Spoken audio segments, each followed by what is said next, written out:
Hello and welcome to Commodity Champions. I'm Manisha Gupta. Well, the silver prices remain steady after hitting an all-time high in Indian markets and a 40-year highs on the COMEX amid safe haven buying and trade uncertainty.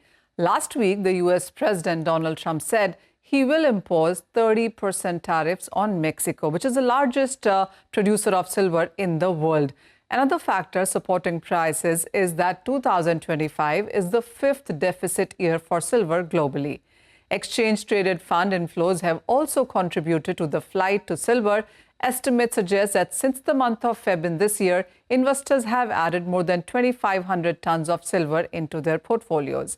The white metals prices have jumped over 35% so far this year. What is next for silver is really the question that everybody seems to be asking, and that's exactly what we will ask our guest. Joining us now to discuss the outlook for silver, demand, supply and prices is Michael DiRienzo. He's President and CEO of the Silver Institute. Michael, hi, good morning. Thank you so much for joining in. What is your sense, first of all, on the prices, the way they seem to be moving not too far away from $40 an ounce, a level that most people were hoping the silver will touch by the end of this year? We seem to be getting it sooner than that. Yeah, I think so too. And first of all, thank you for this opportunity, Manisha. It's an exciting time in the silver market. I think the price is moving forward. I see the trajectory as just moving straight ahead. It's fantastic where we are today. We're up, almost 35%.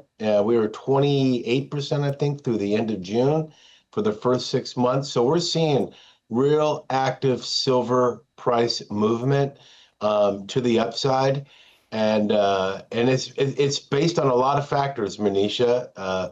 Industrial demand, safe haven demand, tariff concerns, economic uncertainty. It has a lot of room to run.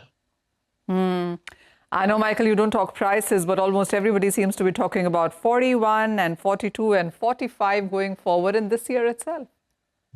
I've seen that, and quite frankly, I don't see anything that can stop that momentum. Quite frankly, it's all cylinders are firing for silver. I've seen as high as 47, 48 in some of the bank projections. So look, it's an exciting time. We had a 21% increase in the silver price just in 2024, and to be where we are today, I know that our member companies and those that invest in silver are quite happy. Michael, I also want to talk about the tariffs right now. And with 30% tariffs on Mexico, while of course silver as of now is exempted from it, is that another thing that seems to be fueling or supporting silver price rise? And what's your sense on how could you or what could it conspire into? Yeah, so you're right. Canada and Mexico are exempt from paying taxes or paying higher tariffs on any bullion. But that doesn't discount the fact that the overall tariff concerns globally won't affect the precious metals complex. What we're seeing right now is a lot of back and forth, a lot of countries trying to come to Trump's table to negotiate a reduced tariff or no tariff at all. But he seems to be holding strong. He's backed away on several tariff threats over the last 6 months or so since he's been in office. But it appears to me and appears to many others that he's going to start holding firm on some of these tariff issues. And that will affect the silver price and the silver complex going forward. It will affect it in a positive way. Michael, what's your sense on the investment demand? Industrial demand, we do understand, continues to be on the stronger side. China seems to be picking up now. The Europe numbers are slightly positive. US, it hasn't done so badly either, even as there have been some recession concerns there initially. Right. So what we're seeing here on the silver investment complex is rather exciting. We're seeing record flows into ETPs. If you just look at the month of June alone, the ETPs reached about 1.13 billion ounces. And in that month of June, it accounted for nearly half of the gains. And it's rolling strong again in the month of July. The futures trading was quite exemplary for the first 6 months of this year. The net long position was up over 163%. So it's quite encouraging. Where we are seeing some concerns, however, is on the retail silver investment side. We have mixed fortunes across the globe. Europe is doing better. India is doing quite well with respect to retail investment demand, up about 7% year on year. But in the United States, we're being challenged. We're seeing some investors selling back into the market at these higher silver prices. We're seeing the premiums on bars and coins increase. And we think that as we look ahead throughout the remainder of the year, there's a potential for strong two-way activity in those markets. Like I said, India is doing well.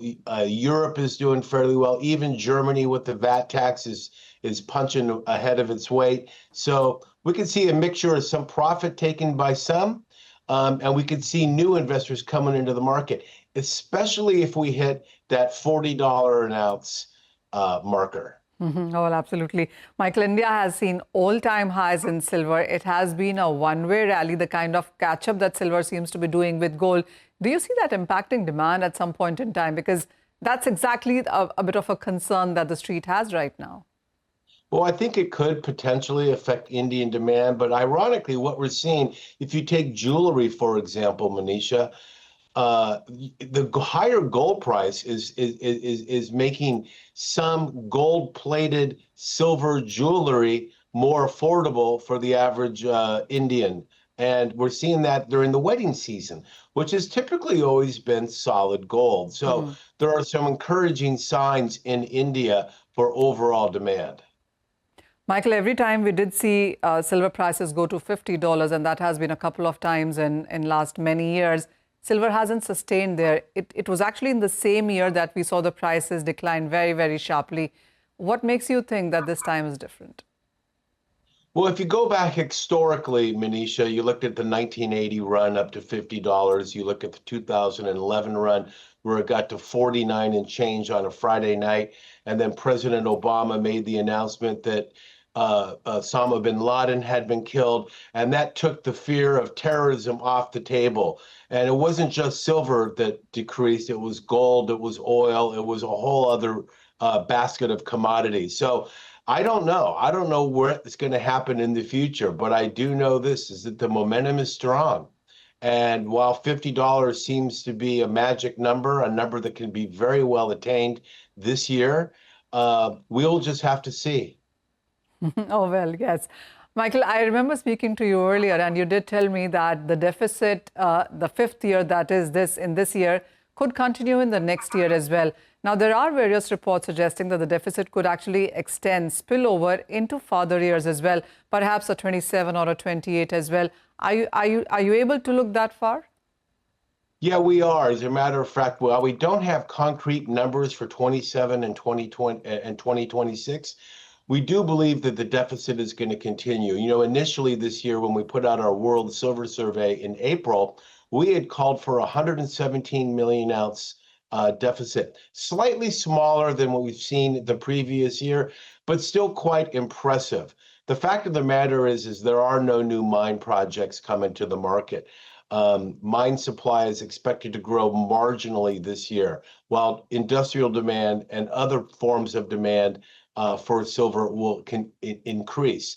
And we think that 117 million ounce number may even be higher this year. And yes, we do maintain that 2026 will also have a